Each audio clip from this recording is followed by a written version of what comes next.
right, Well, all right, all right. Hey, Joel. hey, how's it going, David? Welcome everyone to another lively discussion here on You Can't Make This Shit Up. Your host, David Washington. I'm your host from afar today, Joel Hoxley. You know, we're diving into the Miami Herald's fiery critique of Florida Governor Ron DeSantis titled, You've Been Warned. Man, five big accusations are thrown his way from quashing dissent to consolidating power. Now, I'm not here to tell you what to think, but I do want to raise some questions and challenge some assumptions. Let's get right into it, David. Well, you know how I feel about DeSantis and his run for president. So I'm going to try not to talk about that. Now, Ron DeSantis as governor is a whole different story. And the five things that the Miami Herald talked about in regards to what Governor DeSantis has done to violate his own principles is quashing dissent, demonizing minorities, attacking academics, targeting the media, and finally consolidating power. I'll take that last point first. I mean, as a politician, at his level, I think that's what you're supposed to do. And if the media, if the public think differently, not every politician is like that, but at that level, it's a whole different ball game. And to see the power grab, to see the attempts to broaden his influence over Florida Republicans, particularly in the state legislature, is something to be expected, in my opinion. The rest of the So, stuff, eh, it's his personal style, it's his personality, and it's something that will get the base all revved up and hopefully win super majorities in the legislature and the governor's mansion moving forward. so I broke it down into some different categories, right? So I broke it down into freedom of speech, parental rights, rule of law, hypocrisy check, and focus on policy. That's kind of how I broke it down. Okay. So I say, for freedom of speech, the Herald paints DeSantis as an anti-dissent villain, but let's be honest. Doesn't he have the right to champion conservative voices? You know, is it quashing when he gives a platform to those often silenced in the mainstream? Where's the line between dissent and saying and say protecting our kids from harmful ideology in schools and corporations? So that's kind of where I brought that. I'm like trying to read this thing and I'm going, you know what? Doesn't he have that right to have that freedom to defend a part of our state that may be under under not as loud and boisterous, but now the state's kind of going his way, right? The parental rights. Speaking of schools, the stop the Stop Woke Act might sound scary to some people, but let's face it, parents deserve to say what's on their children, what their children learn, right? Shouldn't teachers be free to inject their own?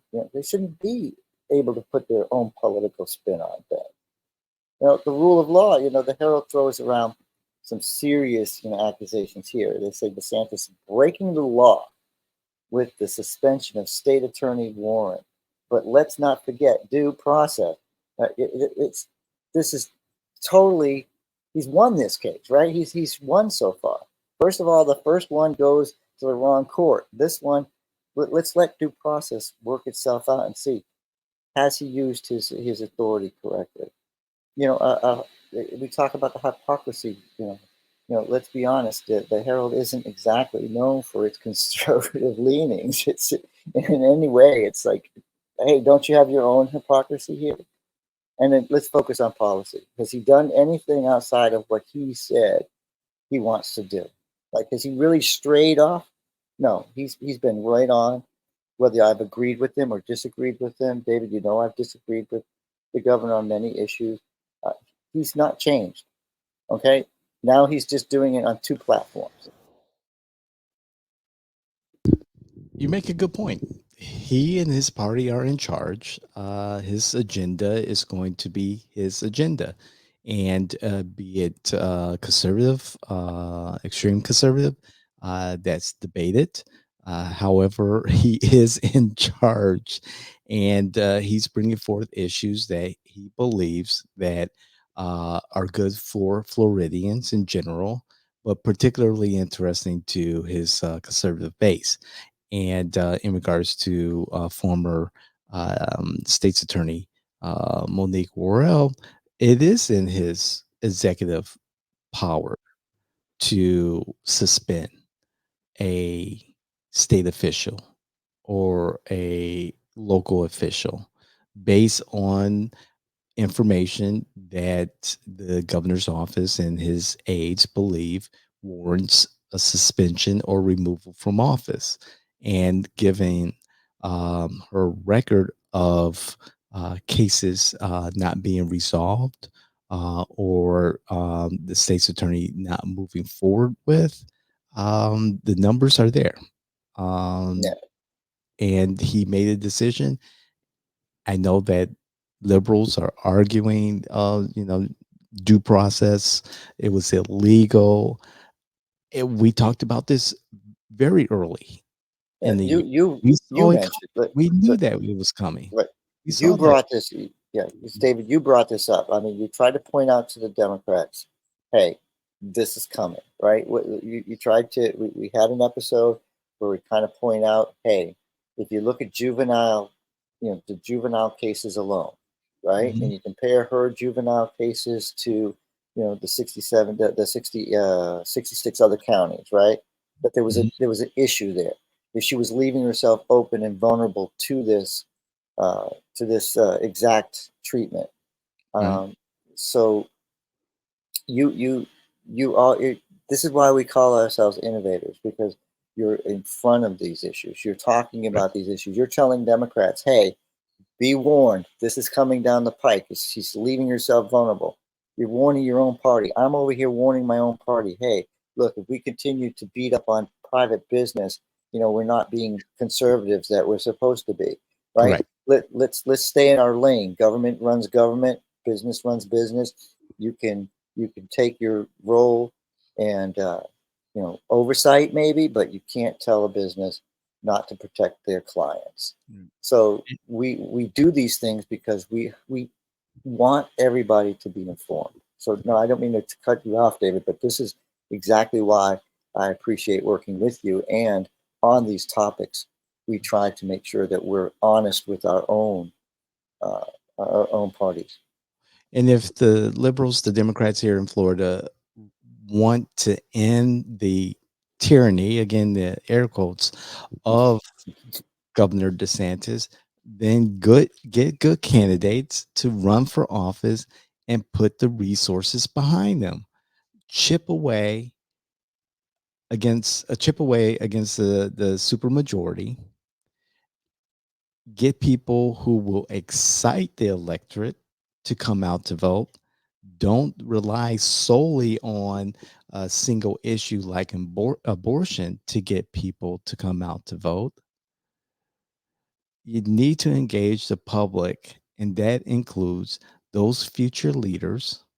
Invest in those young future leaders who can speak directly to those voters that you're losing, those voters that you're losing in the black community, those voters that you're losing in the white community, those voters that you've lost in the Hispanic community. Yeah, Talk about a that's big tent. Well, you, there's a lot of people who feel that the Big Ten is a little bit too crowded right now. you make excellent points, and one of the things that you know Democrats need to really look at, why are Republicans doing so good on their voter registration? This should be everywhere else. It's not the same as in Florida. Like you have, Nikki Free. She only statewide elected official for for quite a while, gives up her seat to run a campaign where I can't even go into that because that's a fiasco in itself. Having a Republican beat your Nikki, and Nikki coming out and saying the very first thing is she wants to energize the party and wants to get in there and what was it? She wants to register voters and she wants to this big campaign to get everything. How are the numbers going up so exponentially for Republicans if this was your focus, Nikki? It's not. Something's wrong. Something's wrong in the Democratic Party. You got Way to to point that out. you got to assess it. You got to figure it out. We're bringing in more blacks. We're bringing in more Hispanics. True. We're registering them in greater numbers. Is that a Florida issue or is it a Democratic Party issue? Um, we have a And super we have a super majority for a reason right now, and it's not because we drew the lines. It's really because if it was just that, you wouldn't have a registration problem in the Democratic Party. and the Republicans are to speak to the black population. The Republicans are bringing in more black men of affluence into the party. And I know we'll be talking about Representative Byron Donalds in one of our shows later. We spoke about him earlier this year as a future leader in Florida. Almost Speaker of the House. I mean, Exactly. you, Right. you can't shake you can't ignore the fact that the Republican Party has embraced diversity in certain leaders and saying, look, take this role, lead us to where we need to go, because we are not afraid to say we don't have all the answers. Hmm. And again, we're seeing more of the Democratic base or Democratic uh, demographic leaving. Um, and to speak to Ron DeSantis and why many blacks voted for him the first time he ran for office was the fact that he did as one of his legislative priorities was greater school choice, as mentioned just now by you in previous conversations. Um, that triggered some type of reality for black parents to be able to take tax dollars and go to the school of their choice for a better education for their children. That was enticing and it helped, according to the DeSantis campaign at that time. And these are things I'm not a fan of using tax dollars to pay for private school or anything like that. I'm a I'm a product Well, private schooling. and I However, and you know it's funny. I'm public schooling, so it's kind of funny. right. I come from a liberal state, and I grew up in the public school system. I'm very aware of how uh, Mhm. how parents feel about having that opportunity because it's not something that's given to many people. And And and however this war on minorities on the LGBTQ IA plus community that the DeSantis administration has declared war on, there are things that people recognize from DeSantis and the Republicans that say, "Hey, he's delivered. They've delivered. I'm going to vote for them." I think the other issues outweigh school choice and things like that, lower taxes, which is not true here in Florida. But again, people have their reasons for voting and they have their reasons for reelecting Ron DeSantis, and he's running with it. And you can't blame him. well, I think one thing that in Florida where the Republicans or the conservatives have been very good at is trying to remind the big tent that there are people in their tent that they probably disagree with, and as we point those things out, uh, we end up getting them to move to our side in the fact that, hey, these are your moral beliefs. These are the things that you believe. So why are you guys supporting X, Y, and Z? Right. And kind of chipping away at that cohesion that the Democrats have had. I mean, we still have it in many other states. We saw that in the last election. You know, nationwide, it's not the same, but we're starting to chip away at those, you know, weak points. So whether it's a war on, whether it's a war on, whether it's a war, a battle, or just a, you know, a skirmish, uh, we're winning.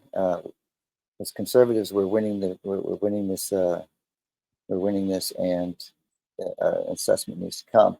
And the Miami, you know, the newspaper could scream all it wants to, but you got to get into the middle ground if you're going to be seriously taken. You know, if I take you serious, you know, Indeed. Indeed. you're no different than DeSantis. So that's my final word. I appreciate the article. I love to I love to see what the other side is thinking, because it makes me better prepared for where they're coming from. And you all, our audience, our community, if you love what you hear, or if you don't, please let us know. Comment. We'd love to hear what you have to say. I just replied to a comment on one of our episodes. We'd love to hear what you have to say. Please comment, share your thoughts, bring your facts, not necessarily your feelings. We're here to have that conversation with you. We are your political innovators. Hey, don't forget to subscribe to The Informer. Look in the show description below, and there's a link to The Informer. It's our newsletter. It comes out every month, gives you a little bit more insight into what we do as your innovators, whether it's in the lane of politics, business, consulting, whatever. Please subscribe, come to our website, check out our blog. Tell us what you think. We want to hear from you. This is the Jay in Washington Network. Thank you, John, for producing this. We'll see you the next time.